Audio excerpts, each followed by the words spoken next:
আমি আজকে চিকেন করব। এই দেখুন 700 গ্রাম চিকেন পরিষ্কার করে ধুয়ে নিয়েছি, কেটে নিয়েছি।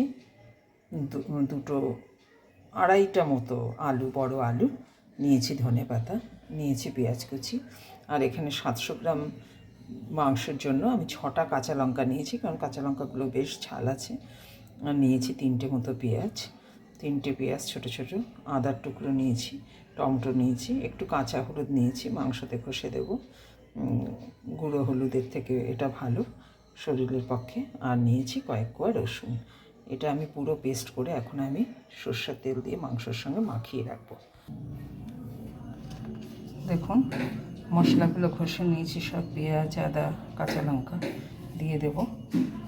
পরিমাণ মতো লবণ দিয়ে দেব, কিছুটা পরিমাণ মিষ্টি দেব, হালকা হলুদ, জিরে ধনের গুঁড়ো একটু দিতে পারেন, নাও দিতে পারেন। আমি একটু দিলাম, ধনেও দিলাম, একটু জিরেও দিলাম। হয়ে গেল মোটামুটি। আমি দিয়ে দিলাম 2-3টে তেজপাতা, অত লাগবে না, 2টো তেজপাতা দিলাম। দেব কিছুটা পরিমাণ সরষের তেল। ব্যাস হয়ে গেল আমার সব দেওয়া। এবার এটাকে আমি মেখে রেখে দেবো। টক দই দিতে পারেন আপনারা, আমার টক দই নেই, আমি টমেটো দিয়ে দিয়েছি। ঠিক আছে, করে এটা আমি মেখে রেখে দেবো আধ ঘন্টা। পেঁয়াজ আমি মোটামুটি ঘষে নিয়েছি, তবু অল্প একটু পেঁয়াজ দিলাম। আপনারা ইচ্ছে করলে আরও 2-3টে পেঁয়াজ দিতে পারেন। রাখবেন পেঁয়াজ দিলে একটু লবণ দিয়ে দেবেন, দেখবেন খুব তাড়াতাড়ি ভাজা হয়ে যাচ্ছে পেঁয়াজটা, আর বেশি সময় নেবে না। এটা একটা টিপস, আপনারা খেয়াল রাখবেন। এই দেখুন লবণ দেওয়ার সঙ্গে সঙ্গে কীরকমভাবে মিলিয়ে গেল। আপনারা ইচ্ছে করলে 2-3টে পেঁয়াজও দিতে পারেন। আমি যেহেতু অনেকটা পেঁয়াজ ঘষে মাংসের মধ্যে দিয়েছি, তাই অল্প করে পেঁয়াজ দিলাম। এবার আমি আমার মাখানো মাংসটা আস্তে আস্তে দিয়ে দেব।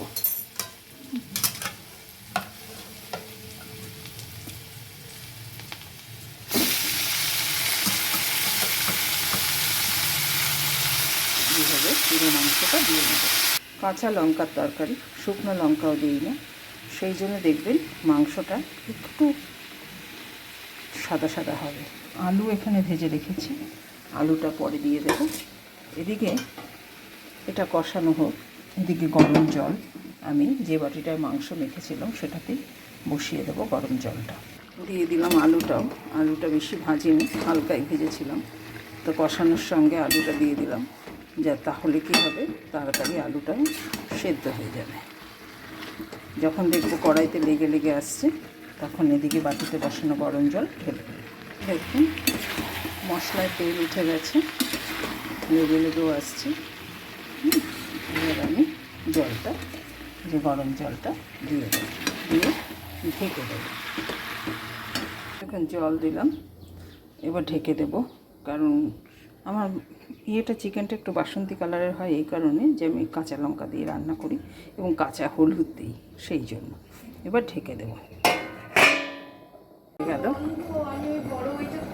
এবার কোনটা দিয়ে দেব আমি ধনে পাতা, মাঝে মাঝে একটু গরম মশলা করে খেয়ে দেখবেন। হালকা পাতলা ঝোল করেছি, এবং আমাকে জানাতে কিন্তু ভুলবেন